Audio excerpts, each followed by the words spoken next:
मैं कोई टिप्पणी नहीं करना चाहता हूँ।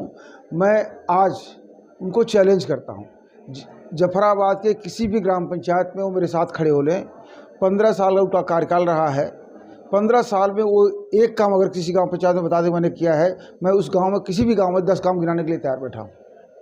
तो ये था जफराबाद की दुर्गति का मुख्य कारण। जब मैं आया जर्जर जफराबाद मिला था, उसकी मुख्य वजह माननीय राय जी थे और उन्होंने कहीं काम नहीं किया। आज सबसे बड़ा जो जिसके दम पर उन्होंने राजनीति की, दलित समाज का वोटर वो ठगा हुआ महसूस कर रहा है। सबसे बदहाल स्थिति जो बसपा का कोर वोट हुआ करता था उनकी बस्तियों की है। एक कहीं रास्ता नहीं है, नाली नहीं है, ड्रेन नहीं है और 15 साल इन्होंने बर्बाद किया है। 82 का पूर्व की, 82 का वर्तमान की जफराबाद का। उनके बारे में टिप्पणी करना को बहुत बढ़िया। नमस्कार, मैं आदित्य सिंह हाजिर हूँ एक बार फिर आप सभी के सामने। सियासी चुनाव का दौरा करते करते अब हमारी टीम आ पहुंची है जफराबाद विधानसभा में। यहाँ के विधायक हैं डॉक्टर हरेंद्र प्रताप सिंह। उनसे आज हम सीधी मुलाकात करेंगे और सीधी बातचीत करेंगे कि आखिर क्या बोलता है जफराबाद का विकास। चलिए सीधी मुलाकात करते हैं। सर नमस्कार, हम आपसे पहले इजाजत चाहेंगे कि आप हमें सारी अनुमति दे दीजिए कि हम आपसे सारे सवाल कर सकें।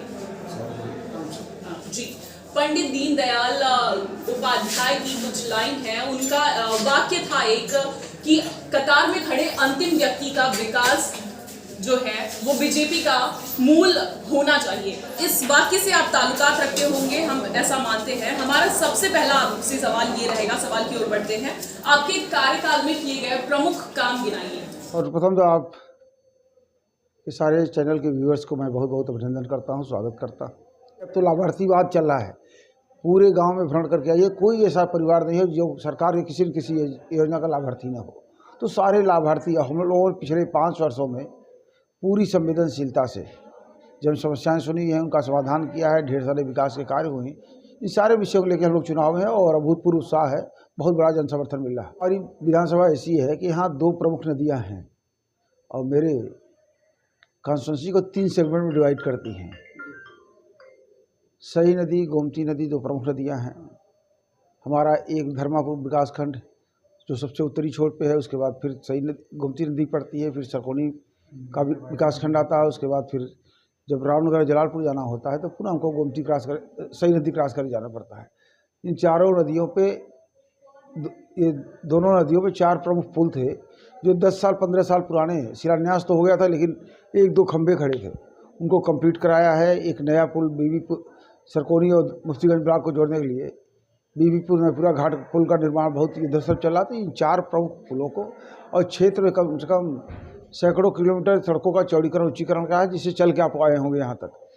ढेर सारी सड़कों का, करीब 12 सड़कें प्रधानमंत्री सड़क योजना में जिनका निर्माण चल रहा है, लगभग आधे से ज़्यादा के कंप्लीट हो चुके हैं। इसके अलावा हेल्थ के सेगमेंट में मैंने हौज का ट्रामा सेंटर जो मृत प्राय था उसको रिवाइव किया, उसको चलाया। आज वहाँ CT स्कैन है, ICU है, सारी हेल्थ फैसिलिटीज़ हैं। 50-50, 60-60 CT स्कैन निःशुल्क हो रहे हैं। मेरी ही कॉन्स्टिट्यूंसी में सामुदायिक स्वास्थ्य केंद्र रेहटी है जो इसी तरह जर्जर बिल्डिंग पड़ी हुई थी, उसको मैंने स्टार्ट कराया। आज जनपद का सबसे ज़्यादा अपग्रेडेड हॉस्पिटल है और कोविड काल में दोनों ही हॉस्पिटल मेरे L2 हॉस्पिटल के रूप में वर्क कर रहे थे, जहां तमाम लोग भर्ती हुए, लाभ मिला। इलेक्ट्रिसिटी को लेकर ढेर सारे काम हुए हैं, नए ट्रांसफार्मर लगे हैं, क्षमता वृद्धि हुई है, सैकड़ों किलोमीटर नई लाइनें बनी हैं। सिंचाई को लेकर 2 प्रमुख लिफ्ट कैनाल जगदीशपुर था, पूरी तरह मॉडर्नाइज कराई है मैंने। नहरों पे ढेर सारे जो जितने पैदल पुल थे, 21-22 पैदल पुल थे, सबका चौड़ीकरण हुआ है। ऐसे जोड़े बहुत घंटों चर्चा हो सकती है, ढेर सारे काम हुए हैं। आपके प्रमुख काम रहे, आपने कहा सड़कों का जाल आपने बिछवाया है, तो सपा से जगदीश नारायण है, उन्होंने दावा किया है कि ये उनके समय में सड़कों की जाल बिछाई गई थी। इस बात का आप किस तरीके से खंडन करेंगे? वो संस्कार है समाजवादी पार्टी लोगों का। अभी जैसे उनके नेता जो है राष्ट्रीय अध्यक्ष माननीय अखिलेश यादव जी, वो सारे कामों को बताते हैं, शरीर लगाते हैं कि उनका ये दाल बजाने वाला तरीका है। उन्होंने 15 साल कोई काम नहीं किया, कॉन्स्टिट्यूंसी को बदहाल छोड़ दिया था। तो लंबे अंतराल बाद 91 के बाद पहली बार भारतीय जनता पार्टी इस विधानसभा में का कमल खिला है।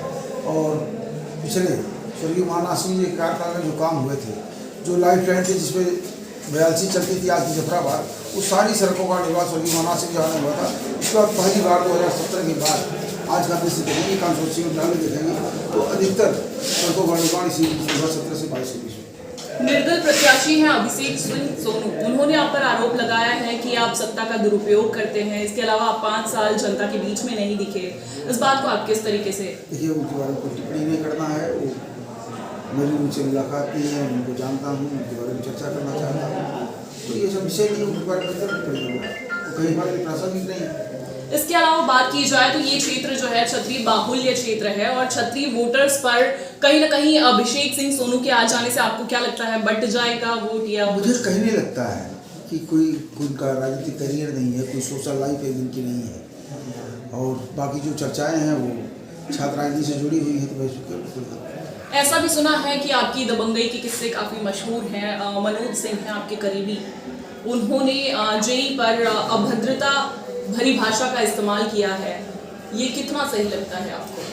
फिलहाल तो मैं चिकित्सक हूँ, बहुत प्रतिष्ठित मेडिकल कॉलेज से BDS MD की मैं प्रैक्टिस कर रहा था मैं, और वर्तमान में भारतीय जनता पार्टी से जुड़ी राजनीति कर रहा हूँ कार्यकर्ता के नाते।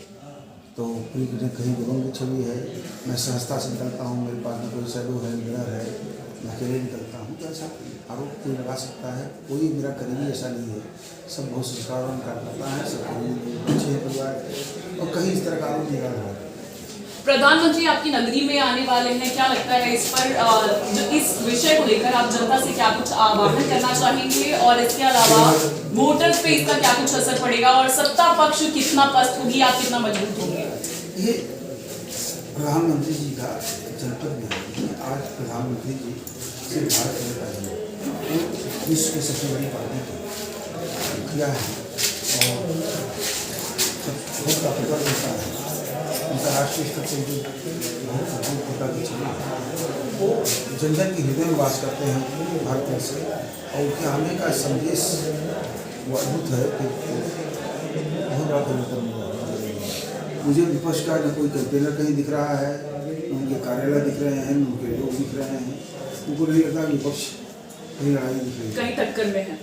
तो ये थे डॉक्टर हरेंद्र प्रताप सिंह, जिन्होंने अपनी प्रतिक्रिया दी कि विपक्ष कहीं भी उन्हें उनके रास्ते में नहीं दिखाई दे रहा है। इसके अलावा तमाम आरोप जो उन पर लगे हैं, उनका कहना है कि मैं एक साधारण सा इंसान हूँ, चिकित्सक हूँ, मेरा इन सभी चीज़ों से कोई ताल्लुकात नहीं है। खैर, अब 10 मार्च को क्या कुछ होता है और कल प्रधानमंत्री यहाँ पर आने वाले हैं, उसके बाद यहाँ की क्या काया पलट होती है, और 10 मार्च जो है वो काफ़ी निर्णायक होने वाला है। 10 मार्च को आखिर किसकी किस्मत चमकेगी और किसका पिटारा भारी होगा, ये देखना बहुत ही महत्वपूर्ण होगा। आज के लिए इतना ही, फिर होगी मुलाकात, तब तक के लिए नमस्कार।